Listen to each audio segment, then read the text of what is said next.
Hi hello ನಮಸ್ಕಾರ friends, ನಾನಿವತ್ತು ಒಂದು ಹೊಸ ವ್ಲಾಗ್ ಜೊತೆಗೆ ನಿಮ್ಮ ಮುಂದೆ ಬಂದಿದ್ದೀನಿ. ಯಾರೆಲ್ಲ ನನ್ನ ಚಾನಲನ್ನು ಸಬ್ಸ್ಕ್ರೈಬ್ ಮಾಡ್ಕೊಂಡಿಲ್ಲ ದಯವಿಟ್ಟು ಸಬ್ಸ್ಕ್ರೈಬ್ ಮಾಡ್ಕೊಳ್ಳಿ. ನಾನಿವತ್ತು ತೆಳ್ಳೆವು ಮಾಡುವ ವಿಧಾನವನ್ನು ಹೇಳ್ಕೊಡ್ತಾ ಇದ್ದೀನಿ. ಇದು ಮಲೆನಾಡು ಸ್ಟೈಲ್ ತೆಳ್ಳೆವು. ಈಗ ಮೊದಲಿಗೆ 1 ಕಪ್ಪಷ್ಟು ಅಕ್ಕಿಯನ್ನು ಹಾಕ್ಕೊಂಡಿದ್ದೀನಿ. ಅದಕ್ಕೆ 1 ಮುಷ್ಟಿ ದಪ್ಪ ಅವಲಕ್ಕಿ ಹಾಕ್ತಾ ಇದ್ದೀನಿ. ಈಗ ಇದಕ್ಕೆ 1 ಮುಷ್ಟಿಯಷ್ಟು ಕಡಲೆಬೇಳೆಯನ್ನು ಹಾಕ್ಕೊಳ್ತಾ ಇದ್ದೀನಿ. ಕಡಲೆಬೇಳೆ ಹಾಕೋದ್ರಿಂದ ಗರಿ ಗರಿಯಾಗಿ ಬರುತ್ತೆ ದೋಸೆ. 1 ಅರ್ಧ ಮುಷ್ಟಿಯಷ್ಟು ಮೆಂತೆ ಕಾಳನ್ನು ಹಾಕ್ಕೊಂಡಿದ್ದೀನಿ.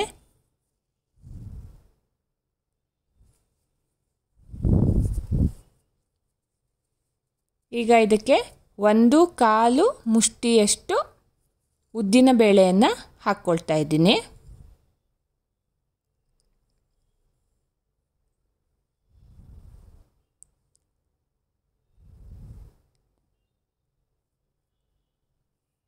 ಈಗ ಎಲ್ಲವನ್ನು 4 ಗಂಟೆಗಳ ಕಾಲ ನೀರಲ್ಲಿ ಚೆನ್ನಾಗಿ ತೊಳೆದು ನೆನೆಸಿಡಬೇಕು.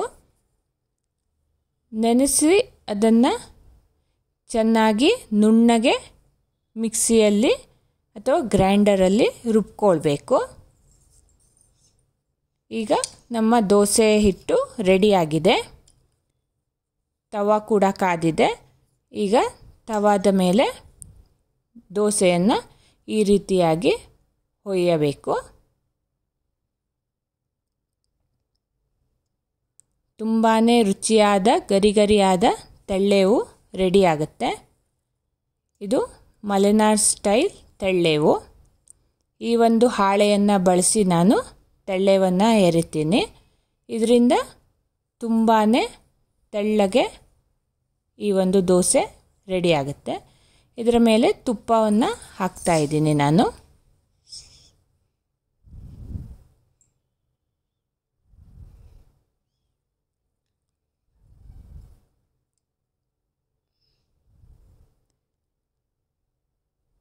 ನೋಡಿ, ಈಗ ಸ್ವಲ್ಪ ಹೊಂಬಣ್ಣ ಬಂದ ನಂತರ ಇದನ್ನು ದೋಸೆಯನ್ನು ಮೇಲೆ ಎತ್ತಬೇಕು.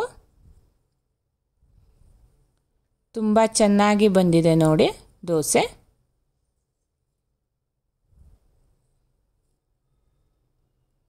ಗರಿಯಾಗಿ ಸಾಫ್ಟಾಗಿ ತುಂಬಾ ಚೆನ್ನಾಗಿ ಬಂದಿದೆ.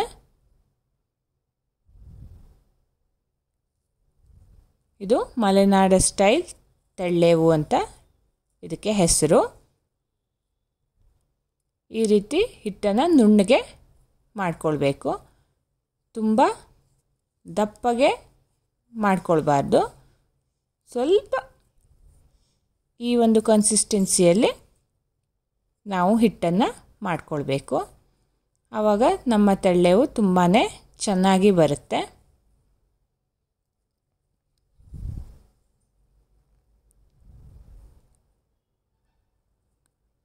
ಎಲ್ಲರೂ ಮನೆಯಲ್ಲಿ ಟ್ರೈ ಮಾಡಿ. ತುಂಬ ಚೆನ್ನಾಗಿರುತ್ತೆ ತೆಳ್ಳೆವು. Thank you.